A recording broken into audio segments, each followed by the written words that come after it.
साल 1997 दिसंबर का महीना था। पश्चिम बंगाल में कांग्रेस के बड़े नेताओं में शामिल ममता बनर्जी ने एक प्रेस कॉन्फ्रेंस की। इसमें ऐलान किया गया कि वो और उनके समर्थक ऑल इंडिया तृणमूल कांग्रेस के प्रत्याशी के तौर पर चुनाव लड़ेंगे। ममता की प्रेस कॉन्फ्रेंस चल ही रही थी कि खबर आई कि उन्हें कांग्रेस से 6 साल के लिए बाहर कर दिया गया है। शायद पार्टी के इस फैसले का अंदाजा ममता को पहले ही हो चुका था। पार्टी में उनके सबसे बड़े विरोधी उस वक्त के बंगाल कांग्रेस अध्यक्ष सोमेंद्र नाथ मित्रा थे। ममता मित्रा को तरबूज कहकर बुलाती थी क्योंकि तरबूज अंदर से लाल होता है और वामपंथियों का रंग भी लाल होता है। ममता को लगता है कि मित्रा वामपंथियों के समर्थक हैं और ममता वामपंथियों की सबसे बड़ी दुश्मन थी। बाद में ममता की सोनिया गांधी से भी कई मुद्दों पर असहमति रही और उन्होंने 1 जनवरी 1998 को नई पार्टी बना ली। तब से अब तक टीएमसी को 25 साल हो चुके हैं, लेकिन पार्टी पश्चिम बंगाल के बाहर भी सरकार नहीं बना सकी। अब सवाल उठता है कि आज तक टीएमसी पश्चिम बंगाल के बाहर किसी राज्य में सरकार क्यों नहीं बना पाई? बंगाल के बाहर दीदी फेल क्यों हो गई? जानेंगे इन सभी सवालों के जवाब। बने रहिए इस वीडियो में अंत तक। नमस्कार, मेरा नाम है उत्कर्ष मिश्रा और आप देख रहे हैं ब्रजांचल न्यूज। सरकार बनाना तो दूर की बात है, टीएमसी बंगाल के बाहर किसी भी राज्य में अपने दम पर दहाई के आंकड़े पर भी नहीं पहुंच पाई है। 2021 में मेघालय में जरूर टीएमसी ने 12 विधायक शामिल हुए थे, लेकिन वो सभी कांग्रेस से टीएमसी में आए थे। टीएमसी के टिकट पर जीते हुए विधायक नहीं थे। टीएमसी 2001 में असम, 2005 में यूपी, 2009 में अरुणाचल प्रदेश, 2009 में केरल, 2012 में मेघालय मणिपुर, 2014 में तमिलनाडु, 2017 में पंजाब, 2018 में त्रिपुरा, 2021 में हरियाणा और बिहार, 2022 में गोवा पहुंची। कहीं चुनाव लड़ा तो कहीं पार्टी के एक्टिविटी शुरू की, लेकिन इनमें से किसी भी राज्य में पार्टी सरकार नहीं बना सकी। मेघालय के थोड़े से वक्त को छोड़ दिया जाए तो कहीं मुख्य विपक्षी पार्टी भी नहीं बन पाई। सिर्फ बंगाल में ही ममता लगातार 3 बार जीती हैं। अब इसको लेकर भी सवाल उठता है कि 46 सीटों के साथ देवगौड़ा पीएम बन सकते हैं तो ममता बनर्जी क्यों नहीं? ममता बनर्जी ने 2024 का चुनाव अकेले लड़ने का ऐलान कर दिया है। सागरदिघी में 23,000 वोटों से हार पर उन्होंने कहा कि ऐसा बीजेपी, सीपीएम और कांग्रेस के एक साथ होने से हुआ है। टीएमसी की ताकत के बारे में बताते हुए उनके state vice president Jayprakash Majumdar कहते हैं कि टीएमसी लोकसभा में 4थी सबसे बड़ी पार्टी है, राज्यसभा में 3री सबसे बड़ी पार्टी है, भारत में सबसे ज्यादा विधायकों वाली 3रे नंबर की पार्टी है।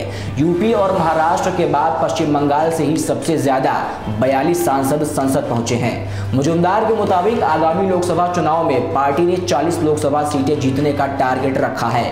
बंगाल के बाहर उन सभी सीटों पर ही कैंडिडेट्स उतारे जाएंगे जहां पार्टी का बेस अच्छा है।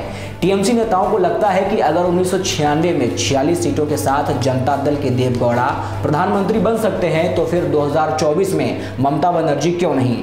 आगे वो कहते हैं कांग्रेस अपना काम सही तरीके से करती तो लोकसभा में स्थिति अलग होती।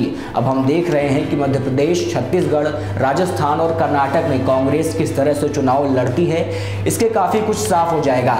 अगर बात करें कि राज्यसभा में किस पार्टी के कितने सांसद मौजूद हैं तो इनमें भाजपा के 92, कांग्रेस के 31, टीएमसी के 13, आम आदमी पार्टी के 10 और डीएमके के 10 सांसद फिलहाल मौजूद हैं। इन सब के बीच एक समय ऐसा भी आया जब ममता बनर्जी ने त्रिपुरा में पूरी ताकत झोंक दी, क्योंकि राज्य में 60% लोग बांग्ला भाषा बोलते थे। मेघालय और गोवा में भी पार्टी इसलिए गई थी क्योंकि उसे लग रहा था कि ये छोटे राज्य हैं और यहाँ का कल्चर बंगाल से मिलता जुलता है। ऐसे में हो सकता है उसे कामयाबी मिल जाए, लेकिन तीनों ही राज्यों में नतीजों ने टीएमसी को बुरी तरह निराश किया। टीएमसी ने त्रिपुरा की 60 में से 28 सीटों पर चुनाव लड़ा था, लेकिन एक भी सीट नहीं जीत सकी। वोटिंग परसेंटेज 1% से भी कम रहा। टीएमसी ने 2021 में मेघालय में कांग्रेस पार्टी में सेंधमारी कर दी और 2 बार के सीएम मुकुल संगमा अपने 11 साथी विधायकों के साथ टीएमसी में आ गए। इसके बाद टीएमसी मुख्य विपक्षी पार्टी बन गई। ऐसे में उसे पूरी उम्मीद थी कि 2023 में होने वाले विधानसभा चुनाव में पार्टी सत्ता में आ सकती है, पर मेघालय में पार्टी को महज 5 सीटें मिली। यानी कांग्रेस से जो 12 विधायक टीएमसी में शामिल हुए थे उतनी संख्या तक भी टीएमसी नहीं पहुंच सकी। अब एक सवाल, क्या बंगाल के मुस्लिम भी ममता बनर्जी से नाराज हैं? 2021 में हुए विधानसभा चुनाव में सागरदिघी सीट टीएमसी के सुब्रत साहा ने 50,000 वोटों से जीत दी थी, लेकिन 22 महीने बाद ही यह सीट कांग्रेस के खाते में चली गई। कांग्रेस कैंडिडेट की जीत का मार्जिन भी 23,000 वोटों का रहा। सागरदिघी में 64% मुस्लिम पॉपुलेशन है। ऐसे में सवाल खड़े हो रहे हैं कि क्या बंगाल का मुस्लिम समाज भी नीति से नाराज चल रहा है? पश्चिम बंगाल में मुस्लिमों की आबादी 27% है और चुनाव जीतने में ये तबका काफी बड़ा रोल प्ले करता है।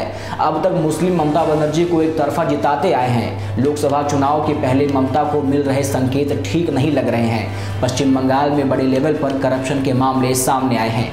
टीचर्स रिक्रूटमेंट में हजारों टीचर्स सड़क पर बैठे हैं। हाईकोर्ट ने भी हायरिंग प्रोसेस में करप्शन होने की बात कही।